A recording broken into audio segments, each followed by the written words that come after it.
All right, guys, Rob Ferretti here, and one more reminder, we've got the giveaway coming up for the Adventure Drive's Charleston Drive, and on top of you coming on the Charleston Drive, you're going to get to pick one of my exotic cars or sports cars to drive on this trip, except for this one, because this one's already rented and going on the trip. But if you want to drive something else, you're not going to want an S-Class, but something like this shiny red Ferrari has got your name on it, and I'm including that with the giveaway. If you go to superspeedersRob, you can get your entry. It's $25 an entry, limited to 500. There's maybe 50 sold right now, and we're pulling the drawing at the end of the week. So this weekend, come 200 sales, 100 sales, doesn't matter. One of you guys is going to be selected on the 21st to come over, and your flights are included, your hotels, your food, everything but your gas. And I'm sweetening the deal by throwing in a Gotham Dream Cars rental car of your choice. So visit superspeeders.com and get yourself a poster. You can get a signed poster, a non-signed poster, or even a digital poster if you just want to get in on the action.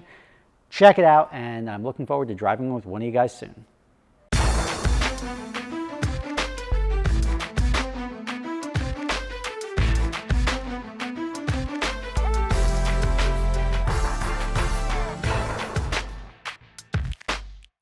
All right, guys, it's Rob Ferretti here, and you'll recognize an unfamiliar car behind me. That is a car of my friend's, and he bought this car, lovely Bentley, and he wanted to use it for a couple of months and then sell it, you know, so you're not taking that big depreciation hit when a car goes from, wherever my Flying Spur is, out on rental right now, but when a car goes from 120 down to 60, you rather go from 120 to 100, right? And then buy another one for 80 and then sell it for 60. So he saved some depreciation there.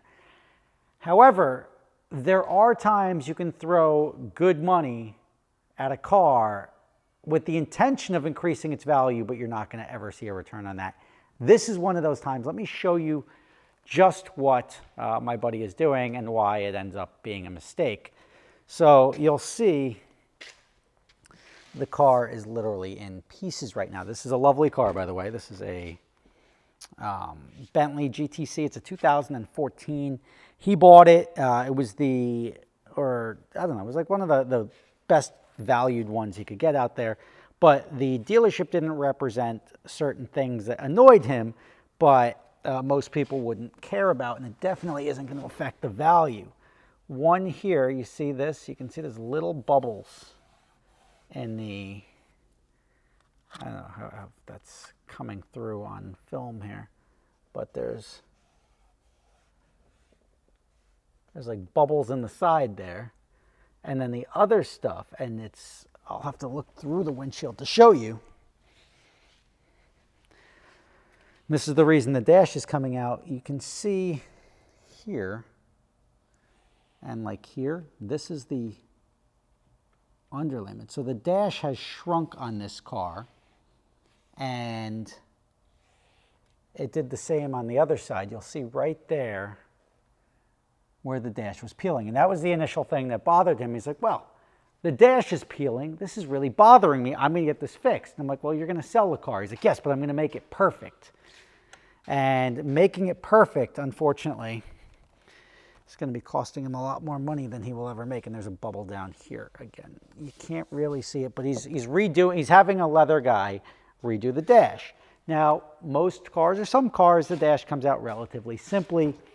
The Bentley, it does not.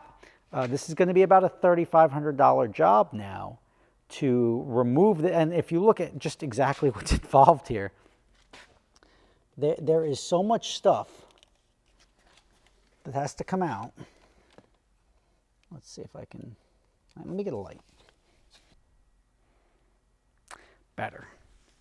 There is so much stuff, and let me soften the light for you. This is all new to me.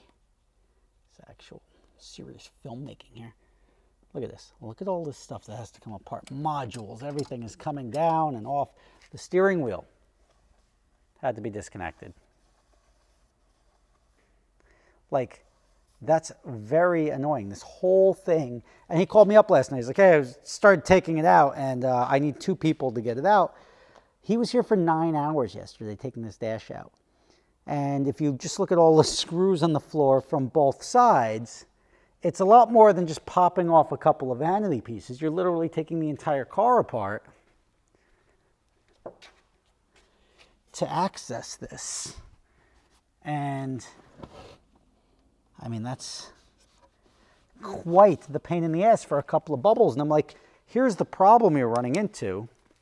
You're never going to see that money back. Like if you go and spend, say, $3,500 to $4,000, you're not affecting the purchase price of this car by $4,000. Nobody's going to be like, oh, even if somebody said like, hey, I notice the dash is pulling. What can you do? You'll be like, yeah, you know, I'll take $1,000 off. So it will cost you $1,000 to credit somebody for that.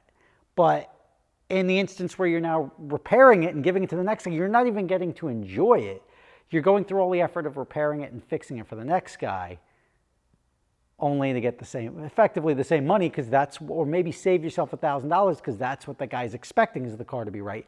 And there's a good chance the same way he bought it like that, where the dealer didn't even bother bringing it up because maybe they didn't notice, is that it's just something that people may just not care about. It's like, oh, I'm buying a Bentley for $120,000. It's a great deal. It's less than 50% of what it costs new. So I'm not going to be nitpicky about the leather. I care about the mileage, condition, the accident history, stuff like that, but I don't care about like a little pull in the dash. So lesson for the day, don't do that. Like people always love to like fix their car. Finally, when they're ready to sell it, then they want to fix it. Just sell it as is.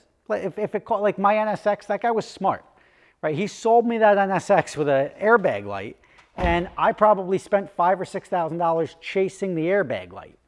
And ultimately, I fixed it, but I think he gave me like $1,000 credit. He's like, this guy said it's like a seatbelt. I was like, oh, okay, cool, yeah, $1,000 credit. But then it became my problem. And when you're selling a used car, try to make stuff the other guy's problem. And obviously, I finally, after I drove it like that for probably 6 years. I drove it with the airbag light on. And ultimately, when we changed the interior, we ended up chasing it down and fixing the airbag light. But it was a 6-year, and I just got tired of spending money on it. The dealer was, oh, you need this. I get this part, didn't fix it. Get this part. Oh, well, you needed it anyway. I hate that. I hate when they tell me I need an $800 part that doesn't fix something. And then their response is, well, you needed it anyway. That means you were wrong. That was your guess. The part was probably fine. Don't charge me for it. Anyway, don't do this. Don't be this guy. Now, the biggest problem I have is that this car is now stuck in the middle of my shop. And I thought he was going to have this thing wrapped up yesterday and at least have the dash out. I didn't realize that he was going to be in a position where the steering wheel has got to be disconnected. And now it legitimately needs go jacks to slide around. And it's just a huge impediment. Yeah. All right, lessons learned. We teach you lessons so you don't repeat it. If you repeat it, shame on you. But don't be this guy. Don't do this. Rob Ferretti. Thanks for watching.